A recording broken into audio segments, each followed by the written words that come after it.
الحمد لله رب العالمين والعاقبة للمتقين والصلاة والسلام على خاتم النبيين وعلى آله الطيبين وأصحابه الطاهرين والمؤمنين والمسلمين كلهم أجمعين فسبحانك لا علم لنا إلا ما علمتنا إنك أنت العليم الحكيم إن أريد إلا الإصلاح ما استطعت وما توفيقي إلا بالله عليه توكلت وإليه أنيب أما بعد فقد قال الله سبحانه وتعالى في كلامه القديم وفرقانه الحميد أعوذ بالله من الشيطان الرجيم بسم الله الرحمن الرحيم وأما ما ينفع الناس فيمكث في الأرض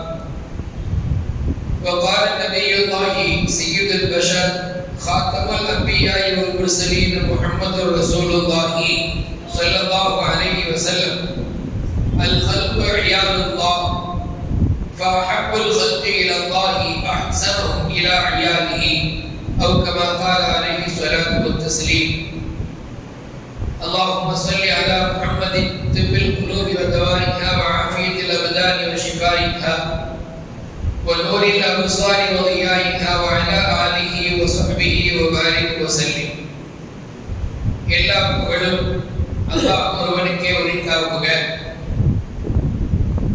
அறிவிலியாய் இருந்த நம்மை அறிவொளியாய் ஆக்குவதற்கு அவனியில் அவதரித்த அண்ணல் பெருமானார் முஹம்மது ரசூலுல்லாஹி ஸல்லல்லாஹு அலைஹி வஸல்லம் அவர்களின் மீதும் அவர்களின் வழி நடந்த சஹாபாக்கள், தாபிஈன்கள், தபஅ தாபிஈன்கள், நல்லோர்கள், நாதாக்கள், ஷுஹதாக்கள், சாலிஹீன்கள் நல்லதோர் நாளில்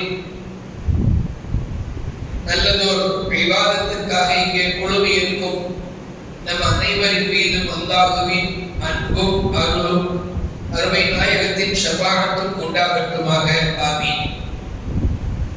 கண்ணியத்திற்கும் மிகுந்த மரியாதைக்கு குறித்தான மேலான பெரியோர்களே, பாசத்திற்குரிய சகோதரர்களே, அன்பிற்குரிய சிறார்களே, உங்கள் அனைவருக்கும் தொடக்கமாக இஸ்லாமிய காணிக்கையால் சலாத்தினை தெரிவித்துக் கொள்வதோடு சலாம் சொல்லப்பட்டால் அதற்கு பதில் சொல்வது வாஜிபு என்பதை ஞாபகப்படுத்திக் கொண்டவனாக எனது ஜும்மா உரையை துவங்குகிறேன். அஸ்ஸலாமு அலைக்கும் வரஹ்மத்துல்லாஹி வபரகாத்துஹு.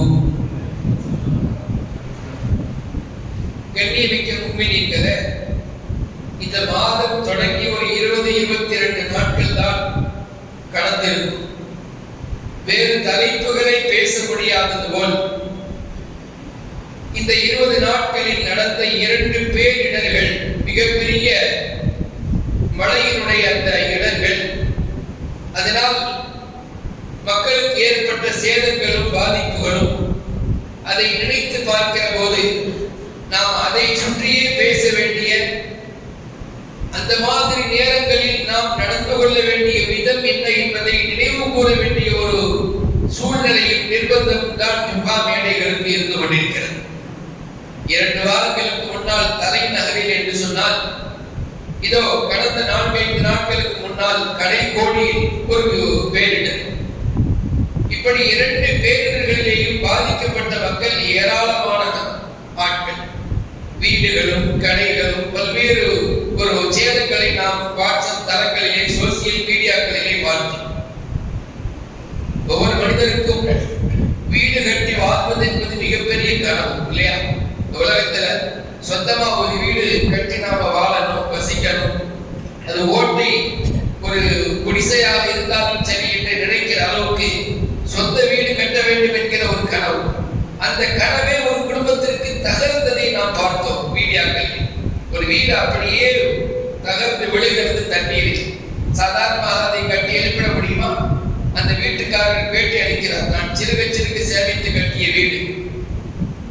அல்லாஹ்வுடைய ஒரு ஏற்பாடு. அல்லாஹ் 2 வெள்ள பேரிடர்களை கொடுத்து, வெள்ள அபாயங்களை கொடுத்து, மழையினுடைய அந்த ஒரு காட்சியை காண்பித்து ஒரு துன்பத்தை நமக்கு வழங்கினான். நம்முடைய சகோதரர்களுக்கு அல்லாஹ் வழங்கினான். பேப்பர்காரர்கள் எல்லாம் போடுகிறார்கள், 1000 ஆண்டுகளுக்கு இல்லாத அளவிற்கு சென்டிமீட்டர் மழை அல்ஹம்துலில்லாஹ். இன்பங்களை தரக்கூடியவனும் அல்லாஹ் தான். நம்முடைய உறுதியான ஈமான், அசைக்க முடியாத ஈமான். நாம் தூக்கத்தில் செல்வோம், விழிப்புடன் இதைத்தான் சொல்கிறோம். இன்பங்களை தரக்கூடியவனும் அல்லாஹ் தான், துன்பங்களை தருபவனும் அல்லாஹ் தான். இன்பத்திற்கு அல்லாஹ் காரணங்களை தேடுவதில்லை, துன்பங்களுக்கு அல்லாஹ் காரணங்களை வைத்து தருகிறான். மனசுல பதிய வச்சுக்கிறோம். இன்பங்களுக்கு அல்லாஹ் தான நம்மகிட்ட ஏதாவது லட்சங்களை எதிர்பார்க்கிறது இல்லை. இபாதத்தை செஞ்சாதான் நமக்கு இன்பமான வாழ்க்கையை தருவான் என்பது அல்ல. இந்த துனியாவில் நமக்குன்னு உண்டான வாழ்க்கையில இன்பங்கள் துன்பங்கள் எல்லாம் நமக்கு அது பின்னி பிணையப்பட்டுள்ளது, நமக்கு தரப்பட்டுள்ளது.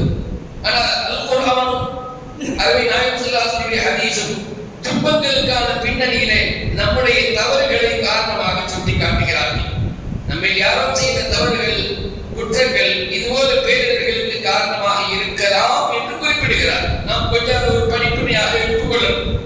வெறும் செய்தியாக கடந்து போய்விடாமல், ஏதோ கொலை பெய்துதான் மக்கள் சேதப்பட்டார்களா என்றெல்லாம் அதை நாம் கடந்து போய்விடாமல், நம்முடைய ஊர் பெரிய தமிழகத்தில் தான் உள்ளது. நாம் இதே போல கடலோர மாவட்டங்களில் தான் வசிக்கிறோம். நமக்கு மலைக்கு ரொம்ப தூரம் ஒன்றும் இல்லை. நமக்கு மலையை பிடிக்கும், மலைக்கு மயிலாடுதுறையை பிடிக்கும் என்று நாம் எல்லாம் தெரிந்து வைத்திருக்கிறோம். இருந்தாலும் ஒரு படிப்பினையாக நாம் தெரிந்து கொள்ள வேண்டும். ரப்பிடத்திலே நமக்கான பாவங்களுக்கு இஸ்திக்ஃபார் செய்யும். இங்க இருக்கிற 150 பேர் என்று வைத்துக் கொள்வோம். நம்ம யாரும் சொல்லிட முடியாது, எனக்கெல்லாம் நான் பாவம் செஞ்ச மாதிரி ஞாபகம் என்று சொல்லிட முடியாது. என்னால சொல்ல முடியாது. இங்க யாராவது அவுளியாக்கள் இருக்கிறான். பாதுஷா நாயகத்தினுடைய ஊரில் நம்ம வசிக்கிறதுனால யாராவது அவுளியாக்கள் வசிக்கலாம். பட் என்னால் உறுதியாக சொல்ல முடியாது, நான் பாவமே செய்யவில்லை. அதற்கான சோர்ஸ் என்ன?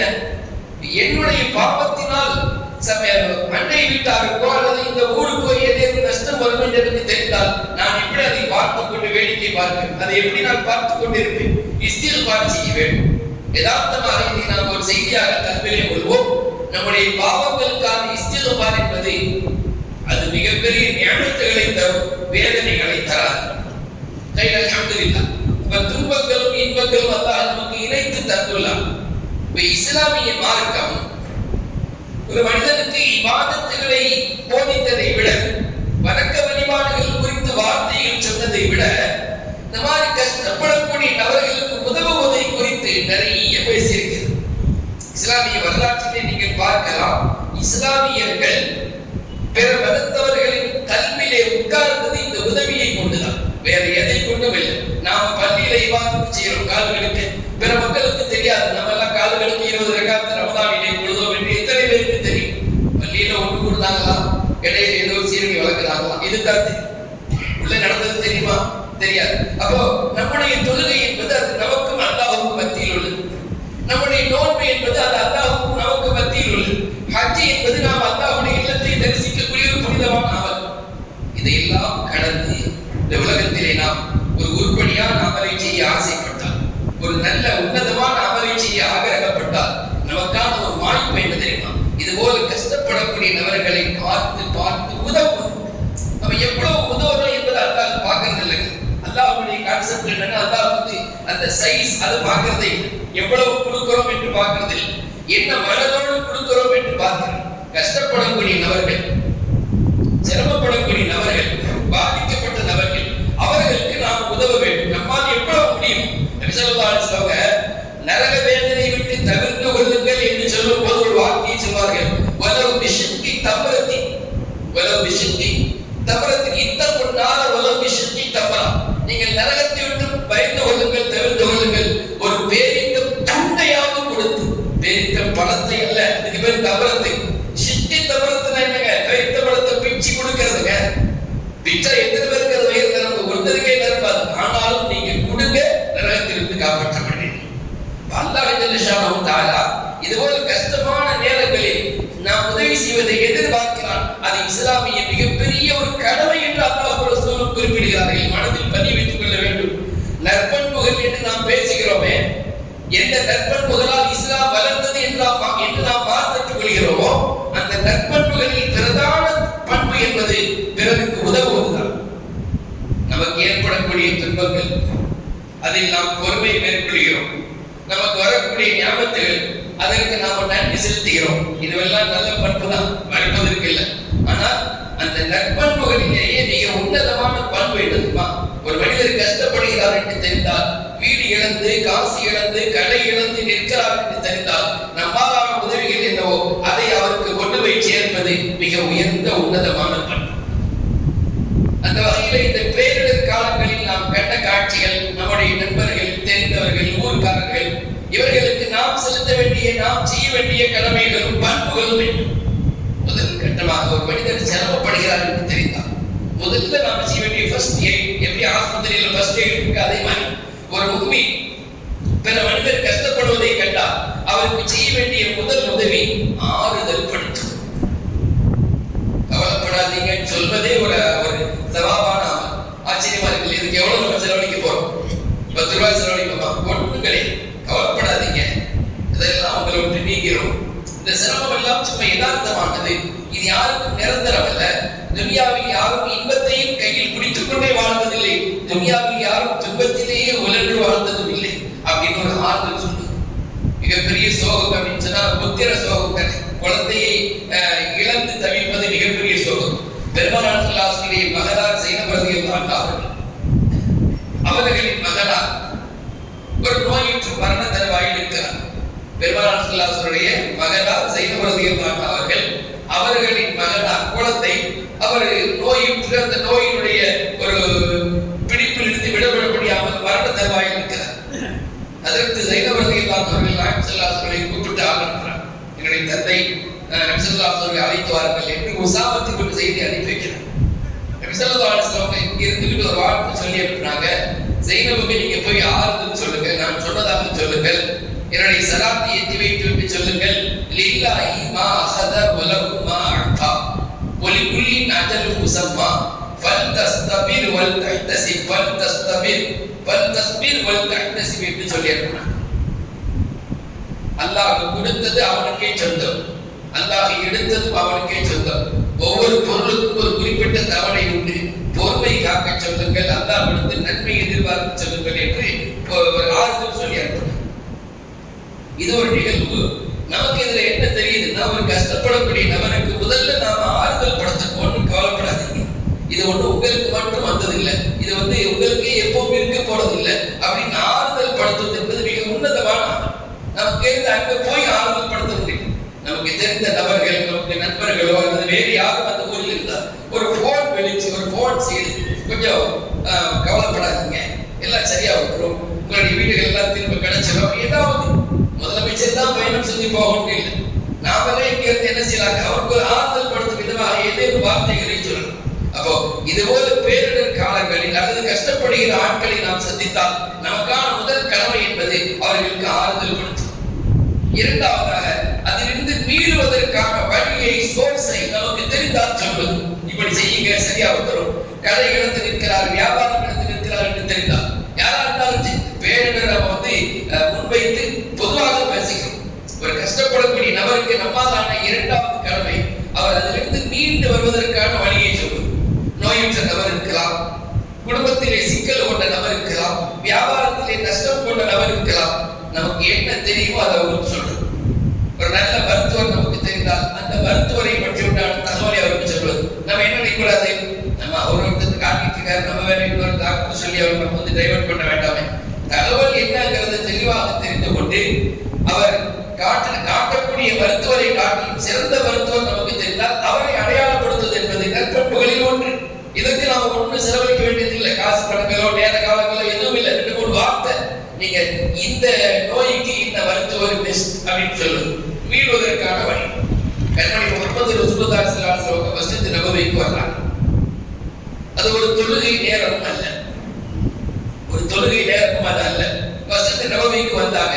அங்க ஒருத்தர் உட்கார்ந்து, அவர் பேர் அபூ உமாமா ரலியல்லாஹு அன்ஹு. நபி அவங்க கேட்டாங்க, என்னப்பா இந்த நேரத்துல இங்க உட்கார்ந்து இருக்கிற, சம்பாதிக்கிற நேரம், கடையில வேலை பார்க்கிற நேரத்துல இங்க உட்கார்ந்து இருக்க, என்ன விஷயம்? இல்ல நாயகமே, நிறைய கஷ்டங்கள் நாயகமே, என்னுடைய குடும்பத்துல நிறைய கடன்கள் நான் விதிக்கப்பட்டிருக்கிறேன், அதிலிருந்து எப்படி மீளுவதுன்னு தெரியாம, எங்க போவதுன்னு தெரியாம இங்க உட்கார்ந்து நிறைய கவலைகள் எனக்கு இருக்குது. குடும்பத்திலேயும் அதுலேயும் சில பல பிரச்சனைகள் இருக்கிறது. அதே போல கடன் பாரமும் இருக்கிறது, என்ன செய்வதுன்னு தெரியல. நவீன நினைச்சா என்ன செஞ்சிருக்கலாம், போபா நீ போய் இந்த மாதிரி பண்ணா கடன் நீங்கும், அப்பதான் கவலை போகும். நபி ஸல்லல்லாஹு அலைஹி வஸல்லம் அந்த இடத்துல கரெக்ட்ல அவருக்கு ஒரு துஆவை சொல்லி கொடுத்தாங்க. இந்த துஆவை நீ ஓதுனேன்னு சொன்னா உனக்கு கஷ்டங்களும் தீரும், கவலைகளும் நீங்கும், கடன்களும் தீரும். காலையில எழுந்ததும் நம்முடைய அந்த தொழுகை போன்ற இபாதத்துகளை முடித்துவிட்டு அல்லாஹும்ம இன்னி அஊது பிக மினல் ஹம்மி வல் ஹுஸ்ன் வ அஊது பிக மினல் அஜ்ஸி வல் கஸ்ல் வ அஊது பிக மினல் ஜுப்னி வல் புக்ல் வ அஊது பிக மின் கலபத்தி தைனி வ கஹ்ரி ரியா. ஞாபகம் வச்சுக்கோங்க. மாணவர்களுக்கு அதிகமா இந்த துஆ தெரிந்திருக்க வாய்ப்பு இருக்கு. மக்களும் ஞாபகம் வைத்துக் கொள்ளலாம். அல்லாஹும்ம இன்னி அஊது பிக மினல் ஹம்மி வல் ஹுஸ்ன், கவலை சோகம் இதிலிருந்து அல்லாஹ்விடத்தில் பாதுகாப்பு தேடுகிறேன். வ அஊது பிக மினல் அஜ்ஸி வல் கஸ்ல், பலஹீனம் சோம்பல் இதிலிருந்து ரப்பிடத்தில் பாதுகாப்பு தேடுகிறேன். வ அஊது பிக மினல் ஜுப்னி வல் புக்ல், கோழைத்தனம் கஞ்சத்தனம் இதிலிருந்து ஒரு இடத்தில் பாதுகாப்பு தேடுகிறேன். வ அஊது பிக மின் கலபத்தி தைனி வ கஹ்ரி ரியா, கடன் என் மீது மிகைப்பதிலிருந்து, மக்கள் என் மீது மிகைப்பது, என்னை அடக்குவது, அதிகாரிகளோ அரசியல்வாதிகளோ என்னை அடக்குவதிலிருந்து நான் இடத்தில் பாதுகாப்பு பெறுகிறேன் என்கிற இந்த துஆவை ஓதுன்னு சொல்லி அந்த சஹாபிக்கு சொன்னாங்க. அபூ உமாமா ரலியல்லாஹு. இதோட ரிசல்ட் முடியல, இதுக்கப்புறம் தான் ரிசல்ட் தேவை. அந்த சஹாபி சொன்னாரு, நபி ஸல்லல்லாஹு அலைஹி வஸல்லம் சொன்னதை நான் ஓதுனேன், எனக்கு கடன்களும் தீர்ந்தது, கவலையும் ஓடி போனது. இந்த ரெண்டுமே புகாரில் இடம்பெற்ற ஸ்டேட்மெண்ட். அப்ப நம்ம இதை எப்படி நம்புறோம்? சாதாரணமான ஹதீஸ்கள் வந்தாலே நாம வந்து கண்ண மூடி நம்புறோம். இதுல சஹீஹான ஹதீஸ் கிதாபுகள்ல வந்து கவலைகள் நீங்குவதற்கு, கஷ்டங்கள் நீங்குவதற்கான வழி அல்லாஹ்விடத்தில் இது போன்ற குறிப்பிட்ட வார்த்தைகளை கொண்டு துஆ செய்வது என்று சொன்னால் கொஞ்சம் யோசித்து பார்க்கிறோம். இஸ்லாமிய சகோதரர்களாகிய நாம் கஷ்டப்படக்கூடிய நபர் மதத்தை கடந்து, அது ஜாதியை கடந்து யாராக இருந்தாலும் சரி, அவருக்கு நம்மாலான முதல் கட்ட உதவி ஆறுதல் சொல்வது மாத்திரமல்ல, அந்த கஷ்டத்திலிருந்து மீண்டு வருவதற்கான வழியை நாம் எடுத்துரைக்க வேண்டும். இஸ்லாமிய பெரியவர்களே, நாம் அந்த விஷயத்தில் ரொம்பவும் கவனமாக இருக்கணும். இஸ்லாமிய பண்புகளுக்கு அது ஒரு பண்பு. எப்பொழுதுமே நம்முடைய சிந்தனைகள் என்பது வெறும் அந்த அல்லாஹ்வுடைய கடமைகளோடு நின்று விடாமல், அடியார்களுக்கு உண்டான கடமைகள் அது வெளிப்படக்கூடிய நேரம் என்பது எப்படி சொன்னா இது மாதிரி நேரம் தான். பொதுவா நாம நினைக்கிறோம் 4 பேருக்கு உதவணும் சொல்லி, அதெல்லாம் வார்த்தைகளோடய போயிடும். ஒருத்தர் கஷ்டப்படுகிறார் என்று தெரிந்தால், சிரமப்படுகிறார் என்று தெரிந்தால், ஒரு இஸ்லாமியன் அதை பார்த்து அதை வேடிக்கை பார்த்து இருக்க முடியாது. உடனே உதவுவதற்கு முன் வருகிறது. உதவிகள் செய்வது என்பது ஒரு அமைப்பாக இருந்து அதற்கான நிதிகளை திரட்டி அவர்களுக்கு கொடுப்பது என்பது கூட இஸ்லாமிய வரலாற்றிலே பதிவான நிகழ்வுகள். இப்படி நாயகத்தினுடைய இபாதத்துகள் நமக்கு வர்ணிக்கப்பட்டுள்ளதோ, கால் வெளுக்க நின்று வழங்கினார்கள் என்று, ஒரு நாள் நோன்பு வைக்க வேண்டும், ஒரு நாள் நோன்பு இல்லாமல் இருக்க வேண்டும் நபி ஸல்லல்லாஹு அலைஹி வஸல்லம் ஆசைப்பட்டார்கள் என்றெல்லாம் வார்த்தைகள் வருகிறதோ, அதே ஹதீஸ்களிலே இப்படியும் வருகிறது. சிரமம் என்று வரக்கூடிய நபர்களுக்கு கண்மணி முஹம்மது ரசூலுல்லாஹி ஸல்லல்லாஹு அலைஹி வஸல்லம் அவர்கள் நிதி திரட்டி உதவி செய்தார்கள். ஒரு மதியான நேரம், லுஹருக்கு கொஞ்சம் முன்னால் நபி ஸல்லல்லாஹு அலைஹி வஸல்லம் மஸ்ஜித் நபவியில் அமர்ந்திருக்கிறார்கள். சஹாபாக்கள் சுற்றி இருக்கிறார்கள்.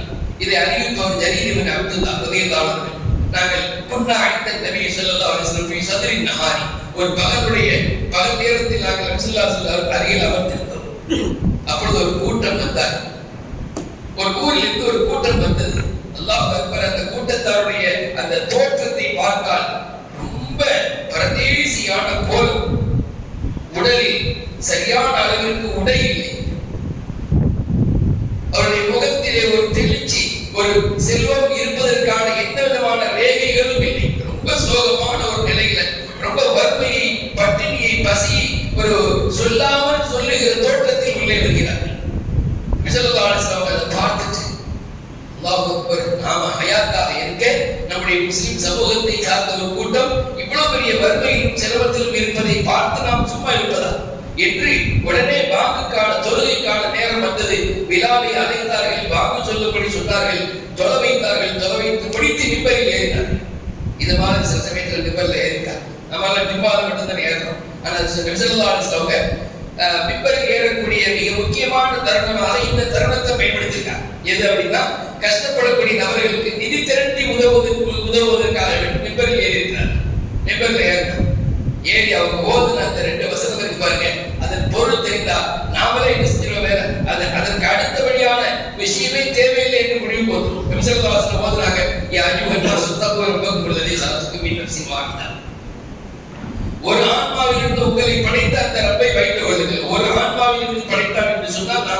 சகோதரர்கள், இங்கே மதங்களுக்கோ ஜாதிகளுக்கோ நிறங்களுக்கோ வேதம் இல்லை, வேலை இல்லை என்பதை இத்தப்போ அன்பக்கும் உள்ளது சரதக்கும் இன்னசின் வாமினா, ஒரு ஆன்மாவிலிருந்து படைத்த அல்லாஹ்வை நீங்கள் வைத்து கொள்ளுங்கள். இது ஒரு வசனம். அடுத்த வசனம், வல் தன்துர் நஃப்சும் மா கத்தமத் லிகத், நாளைய தினத்திற்காக, நாளைய தினம் சனிக்கிழமை கியாமத் நாள், நாளைய தினத்திற்காக உங்களில் ஒருவர் என்ன சம்பாதித்துள்ளார் என்பதை சிந்தித்துக் கொள்ளட்டும். வல் தன்துர் நஃப்சும் மா கத்தமத் லிகத், நாளைக்காக அவருக்கு என்ன இருக்குது என்பதை சிந்திச்சுக்கணும். அப்படின்னா என்ன பொருள்? வந்திருக்கிறாங்க சிரமப்பட்ட மக்கள், இவங்களுக்கு நம்ம உதவுனா அது நமக்கான சேவிக்கும். மறுமையில் நாம தைரியமாக நெஞ்சை நிமிர்த்தி ரப்புக்கு முன்னால் நிற்க முடியும். காரணம், கஷ்டப்பட்ட நபர்களுக்கு கஷ்டப்பட்ட நேரத்தில் உதவி இருக்கிறோம் என்பதை அங்கே உணர்த்துவதற்காக வேண்டி இந்த வசனத்தை ஓதினார்கள். சுப்ஹானல்லாஹ்.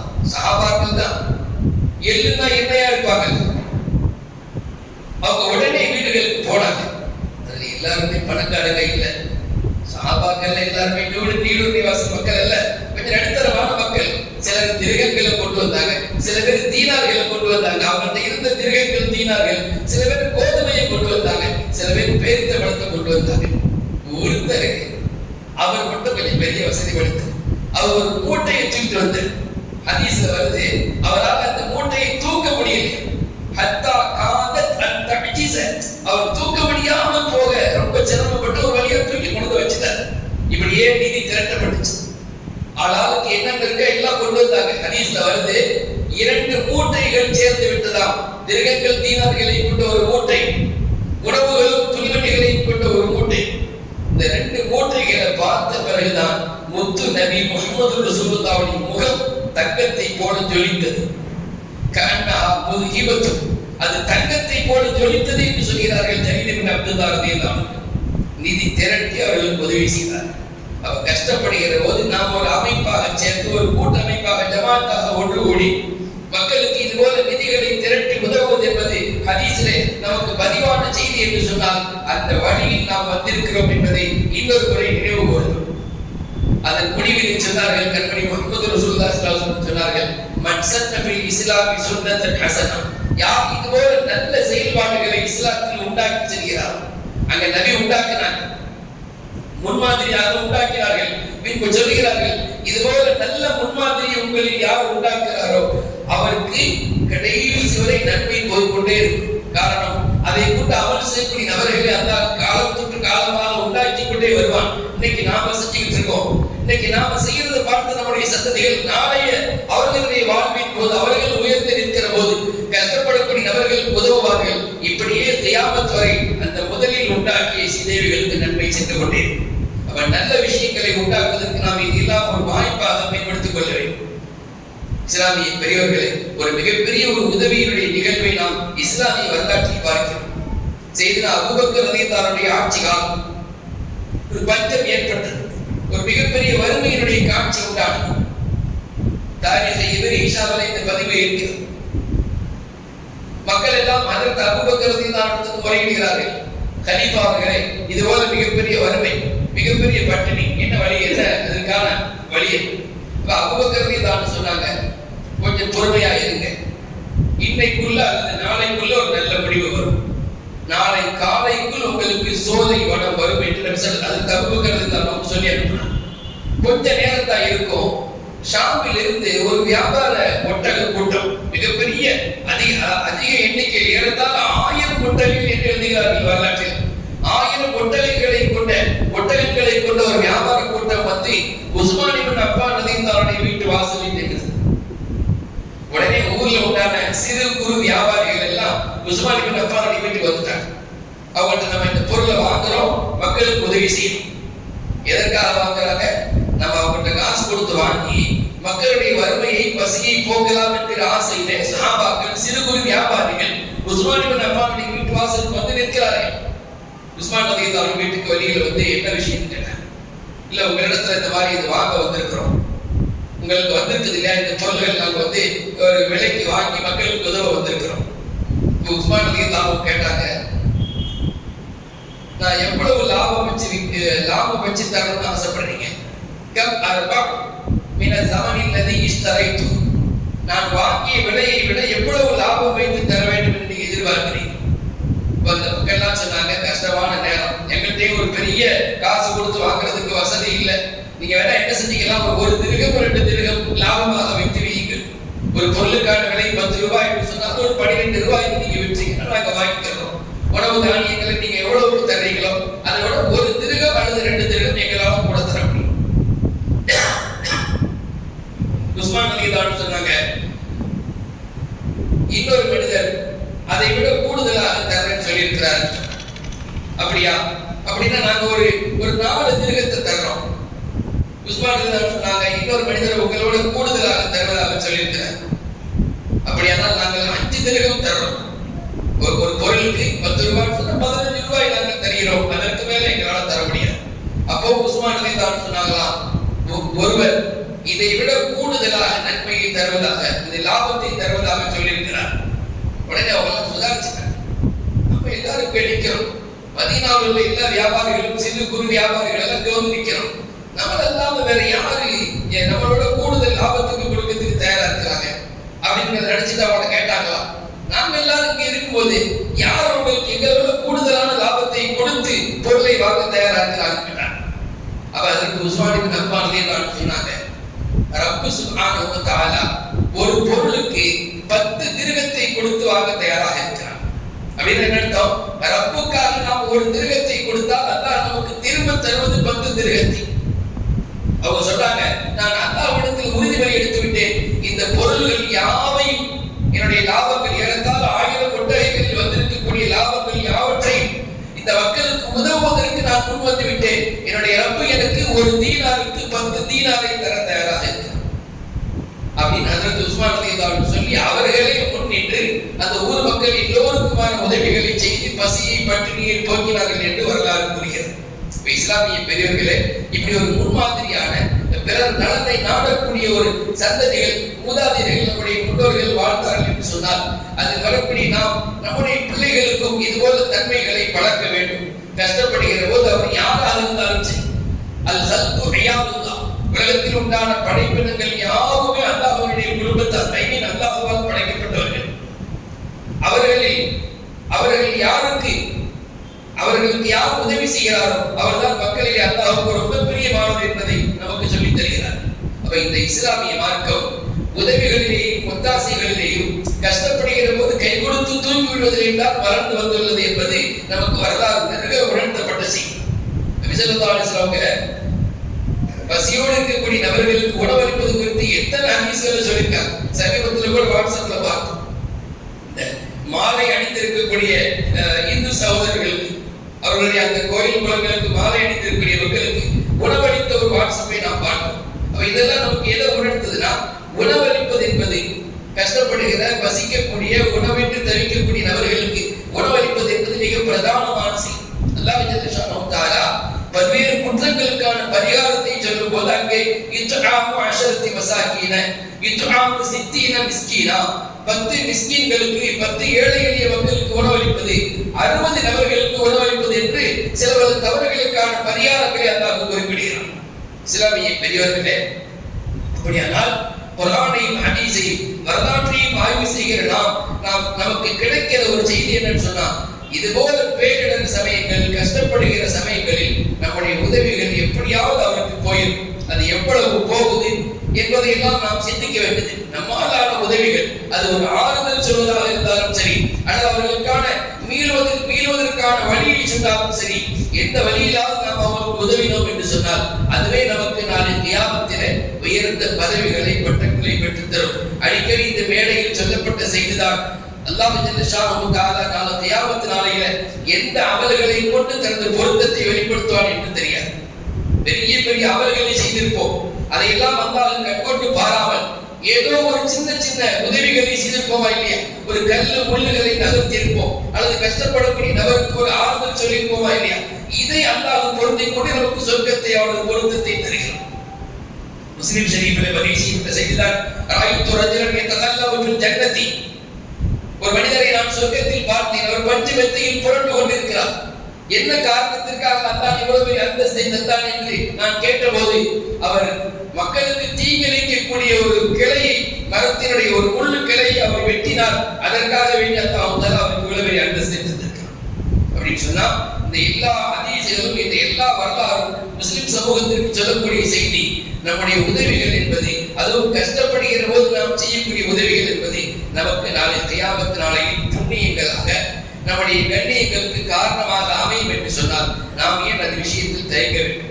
நம்முடைய இபாதத்துகள் ஒருபுறம் இருக்கட்டும், நம்முடைய உள்ளத்தை பரிசுத்தப்படுத்தக்கூடிய தன்மைகள் எல்லாம் ஓகே இருந்தால் இந்த மாதிரி நேரங்கள் நம்முடைய அந்த இஸ்லாம் குறித்துண்டான நல்ல அபிமானங்கள் வளரும் அதே சமயத்தில் நாமும் நாளை வறுமையில ரப்பிடத்திலே சிறந்த அந்தஸ்துகளை பெறுவதற்கு வாய்ப்பாக இருக்கும் என்பதை இந்த நேரத்தில் நினைவு கூர்ந்து அல்லாஹ் ஜல்ல ஷானஹு தஆலா நமக்கு இதுபோல சிரமங்களை கஷ்டங்களை தராமல் அவருடைய மேலான கருணையை கொண்டு நம்மை அல்லாஹ் விசாலமாக்கி அருள்வானாக என்கிற நல்ல துஆக்களோடு நீண்ட நெடிய நாட்கள் நோய் நொடிகள் இல்லாமல் மன அமைதியோடு இன்பத்தோடு அல்லாஹ்வை நீண்டு தொழுது வணங்கி வழிபடும் பாக்கியத்தை அல்லாஹ் எனக்கும் உங்களுக்கும் நம்மை பெற்றெடுத்த நம்முடைய பெற்றோர் மனைவி மக்கள் உற்றார் உறவினர் யாவருக்கும் தந்தருள்வானாக.